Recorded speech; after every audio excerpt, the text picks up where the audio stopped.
The following is an account of one of the most intense and profound experiences of my life. I had tripped around 10 times beforehand, all on mushrooms. Out of these trips, only 2 have been what I would consider an earth-shattering spiritual experience. This trip would mark my 3rd journey into the far beyond. It was an exceptional summer day. It was warm and sunny. The birds were out in legion, and I was starting my break from work. I called up my friend, Q, with the intention of scoring some dank herb, and he arrived at my house shortly. We drove over to the dealer's house, and I bought an eighth of some fine shit. When Q got back in the car, for some reason I mentioned that I hadn't tripped in a bit, and I had really been in the mood to do some shrooms recently. I know a guy that just got a bunch in the other day. I was thinking of getting some too. Right on. We then tracked down another friend, R, who knew how to get a hold of the guy. The peddler of arcane wares was found, and Q and I each purchased an eighth of these tiny little mushrooms, spindly little things with deep orange caps. All we needed then was a place to trip, and we ended up going to N's house. Before I continue, it must be stated that at this point, I began to feel reluctant to eat the shrooms. I don't know why, but for some reason, I was feeling very nervous. Q, on the other hand, was halfway through wolfing his portion down. We matched a couple bowls, and I found myself feeling better. Finally, we were at N's house, and as is the house custom, we burned a few bowls in his zone while playing some video games. At this point I just said, fuck it, and began to eat my shrooms. I had about one more cluster of shrooms left when I realized that I was already feeling the power. I needed to get out of the room to breathe for a bit. Q came with me. Here, I said, handing him the last few shrooms. There isn't a chance in hell of me finishing these now, and I don't want to waste them. Q gladly ate the remaining mushrooms. I went back inside and sat down on N's bed. My body high was kicking in madly. I felt as if something was building up inside me, an incomprehensible force that was straining at the chains that my waking consciousness imposed. I felt like I was a volcano ready to erupt. For curiosity's sake, I looked at the clock. 4:28. I got more nervous as I sat there. My sensitivity to sound was growing, and the room was pulsating slightly. Time started to stretch out, so I looked at the clock again. 4:26. What the fuck? I'm 2 minutes in the past? How the hell is that even possible? That gave me high hopes. Here I was, far from my peak, yet clocks were running in reverse. I was still uneasy, and I struggled to quell those feelings. I knew that the rest of this trip was going to be something else. I went to get a glass of water, and on the way to the sink, I heard choppy noises flying past my ears, like cars going by on the freeway, or spirits bursting into our realm. I went back to N's room. Then I had the idea to check out my CEVs. All I could see was a man swimming through a tunnel, in a fractalized sea of orange and blue. It reminded me of a video game, although I couldn't remember which one. I opened my eyes and looked at the TV, and the same guy was swimming through a tunnel. Holy shit, I was seeing with my eyes closed, however distorted the image may be. Eagerly, I shut my eyes again, but this time, I saw something which hit me like a load of bricks. The vision before me was that of an infinite spire, an eternal tower of truth and existence. There was a pitch-black core at the epicenter, with every object that has ever existed and every action that has ever occurred. The spiral flowed down towards me with the fringes trailing off beyond the edge of my sight. The overall color of this magnificent deity, universe, realm, I couldn't possibly give it a name, was an earthy orange, with orbs of red and blue at random intervals on the spiral's arms.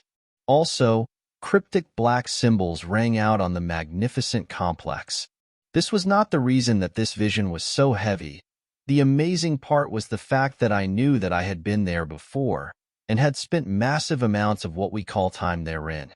This infinite spire was, simply put, everything. It was eternity. It had no beginning, It had no end. It was a part of me, or more truthfully, I was a part of it. But when?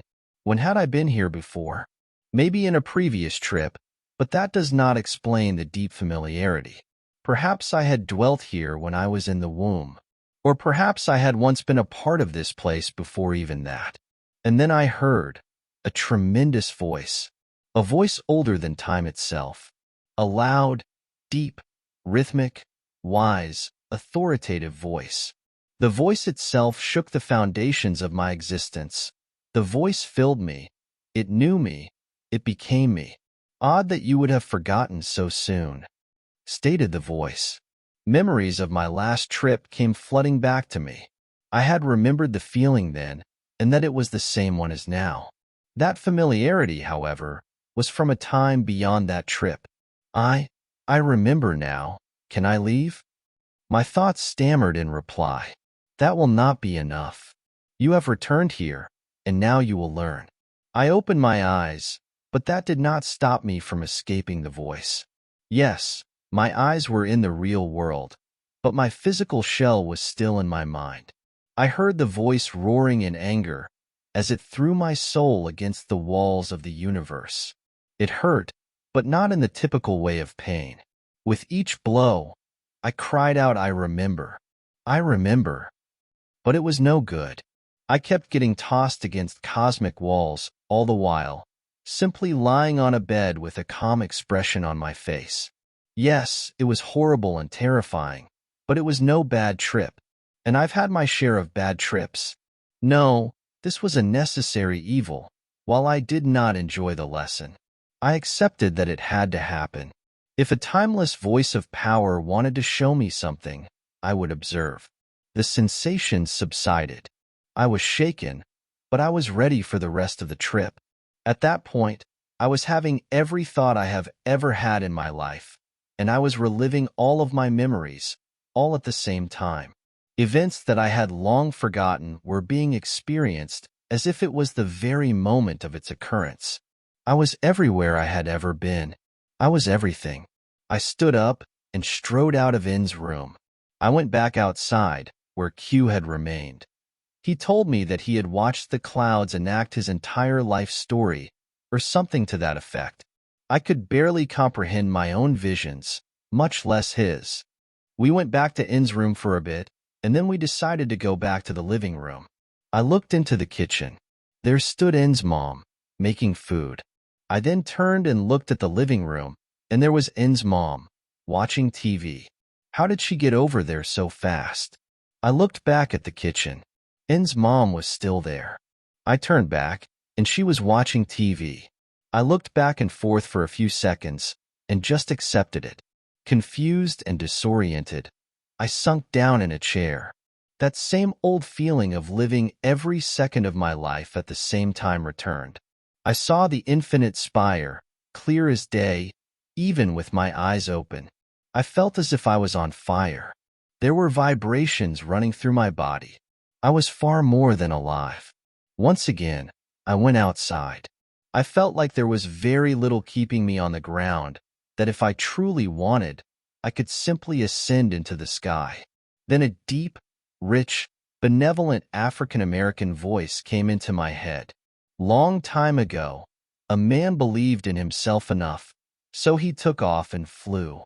How wonderful it would be if I could take off and fly. A chorus of voices mocked my thought. Poor boy, if only he could stand alone, he could take off and fly. So I went back inside. I decided that I wanted to spend the rest of this trip in the natural world. So Q and I convinced N to give us a ride to the mountains. Fortunately for N, our whole town is pretty much mountain. We went up to some cliffs in the canyon, to a place we all go often. It's a literal table of stone set in the mountainside. On the way there, I was tripping by balls off furiously. I was peaking, and everything was fractalized. A huge fractal with an eye in the center kept popping into my head, just looking at me. I understood something which was very hard to comprehend. When not tripping, I knew eternity. I knew infinity.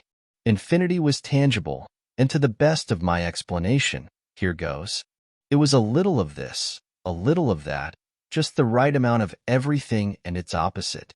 It was everything that has ever existed and ever will, and was every action that has ever occurred and ever will. It was the absolute unity of everything. Ultimately, it was only one thing. Everything and nothing at all. It was one thing. One thing. One thing. All of life. All of death. All of infinity. All of eternity. It was one. What was this one thing? God? Yes. Perhaps that is what our little minds call God. All that one thing does/will do for all eternity is just be. Just exist. It is the infinite. It is the I am. It is you. It is me. It is a stone. It is a drop of water. It is a disease. Everything from the most unholy, insignificant thing to the most important of it all. This is eternity. And these words don't even come close to giving this encounter the grace it deserves. Many visions came and went, all a little segment in it all. We passed one place, and then passed it again and again and again, like a skipping CD. The same bit on the song kept playing over and over too. What a sad story, I thought to myself. A car full of young people destined to drive past the same place for the rest of eternity. Every moment of my life led up to that second of being trapped somewhere in the fabric of the universe. And I accepted it. And we drove on. We finally reached the rocks, and I scrambled up them, somewhat haphazardly. I was living the memory of every time I had been to the rocks. This place is so much easier when I'm drunk, I declared. I walked around the stone formation for a while and sighed. There certainly aren't any chairs here, are there? So I sat down on a rock by a juniper branch growing out of the stone. I looked at the mountains across from me. They were beautiful. They were seething with the rhythm of the universe and exuding vibrant, deep blue-green color. I realized that it was my duty, just like the infinite, to merely exist. And I did. I was alive. I was more alive than I had ever been. I became so focused on existing that I stared at the world around me, taking in its beauty. I was never going to die. I would merely exist forever. I had experienced eternity, and I felt complete. The trip gradually subsided, and I came back to reality. It is harder now to reap such euphoria from merely being, but I will never ever forget that day last summer when I remembered that I am.